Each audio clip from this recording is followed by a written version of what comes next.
Tukiangalia katika sekta ya elimu, ndani ya siku 100 za Dr. Hussein Ali Hassan Mwinyi, kwa kweli pia tumeona mageuzi makubwa sana katika sekta hii ya elimu. Kutokea tarehe 1 Novemba 2025 mpaka leo hii Februari 2026. Tukiwa ndani ya siku 100 za uongozi wa Dr. Hussein Ali Hassan Mwinyi, tumeona mageuzi makubwa katika sekta hii ya elimu. Na wataalamu wanasema education the key of life. So education create awareness. Elimu inatengeneza uelewa, inakwenda kutengeneza taaluma na ufanisi mkubwa wa mambo katika taifa linalotafuta maendeleo, ama katika taifa lililoendelea, ama mataifa yanayoendelea.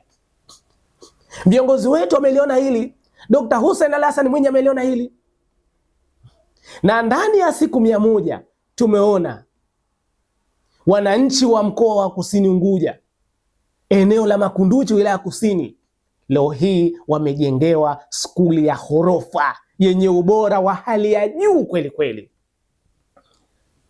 na ina ghorofa 3 ile. Ukiangalia shule ile imejengwa katika umaridadi wa hali ya juu, na hivi karibuni ilifunguliwa na makamu wa rais wa Jamhuri ya Muungano wa Tanzania, Balozi Dr. Emmanuel Nchimbi. Alikwenda pale akaifungua. Sasa hivi wananchi wa Makunduchi wananufaika na shule ile ndani ya siku 100 za uongozi wa Dr. Mwinyi. Nani kama Dr. Mwinyi? Hamna. Sasa hivi shule ile ina uwezo wa inachukua wanafunzi wasiopungua 685 waliokuwepo mpaka muda hii katika shule ile. 685 tayari wanapata elimu kwa level ya sekondari, bi maana form 1 up to form 4. No, up to form 4. Na bado space ipo ya kutosha. Na tunatarajia huenda wizara ikajipanga vizuri kuhakikisha pindi hata form 5 pale wanatuwekea. Hii ni kuonyesha namna gani mageuzi ya elimu ama revolution on education sector inavyoimarika ndani ya mkoa wa Kusini Unguja. Tulizoea kuyaona magorofa mjini kama vile maeneo ya Hamamni, Lumumba na sehemu nyingine. Lakini leo hii unakwenda Makunduchi. Dr. Mwinyi amesema hapana, Makunduchi lazima tuwe na shule ya ghorofa na ya kisasa yenye ubora hali ya juu.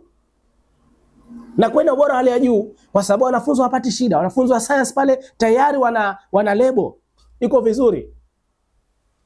Ya biochemy ipo pale, physics ipo pale, maktaba wanayo nzuri tu, vitabu vya kutosha vipo pale, wizara imewekeza vya kutosha, vitabu vya kutosha pale vipo vimewekwa. Tupewe nini tena wananchi wa mkoa wa Kusini Unguja? Bali tumpongeze rais wetu Dr. Hussein Ali Hassan Mwinyi kwa kasi hii kubwa ya maendeleo ndani ya siku 100 za uongozi wake.